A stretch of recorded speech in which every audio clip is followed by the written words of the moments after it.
Qu'est-ce qui caractérise une approche socio-économique de management? En bref, on peut dire que c'est la volonté de concilier les trois grandes familles de performance qui forgent la durabilité d'une organisation.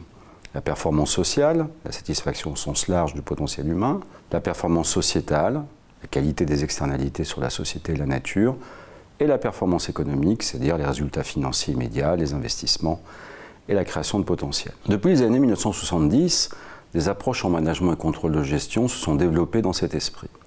Par exemple, les approches triple bottom line, le management par le CARE, popularisé en France notamment par Cécile Dejoux, le modèle de la Corporate Social Responsibility de Archie B. Carroll, l'approche configurationnelle des ressources humaines, voire les approches de type qualité de vie et conditions de travail, QVCT. Parmi ces approches, l'une des plus abouties tant au plan conceptuel qu'opératoire est l'analyse socio-économique d'Henri Saval. Au travers des milliers d'expérimentations menées avec ses équipes de l'ISEOR, il a façonné la théorie socio-économique des entreprises et des organisations.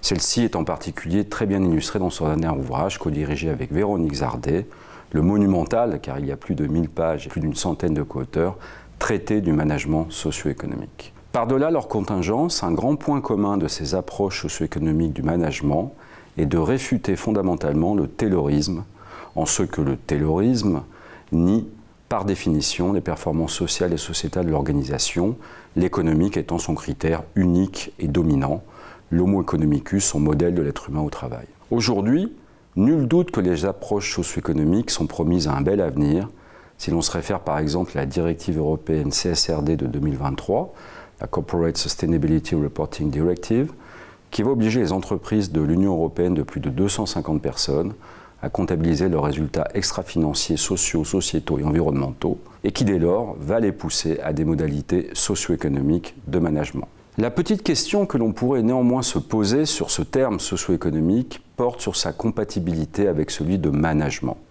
Classiquement, en effet, le social et l'économique se réfèrent à un champ macro d'analyse, alors que le management et la gestion à un champ micro. Selon nous, néanmoins, cette terminologie est pertinente parce que finalement, un territoire macro, un pays, un continent, une région, un territoire, etc., peut s'analyser selon des critères de durabilité. Quelle est la satisfaction sociale de ses habitants? Quelle est sa performance économique et budgétaire? Quelles sont ses externalités sur ses parties prenantes et la nature?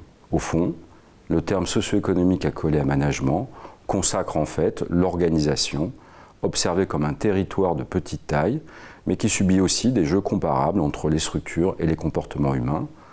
Cela dit, à une échelle différente, bien entendu, que des territoires plus grands. Il y a la matière à des spécificités et à des recherches sur le sujet, mais aussi probablement à des convergences entre les deux univers qu'il serait fécond d'étudier très rigoureusement.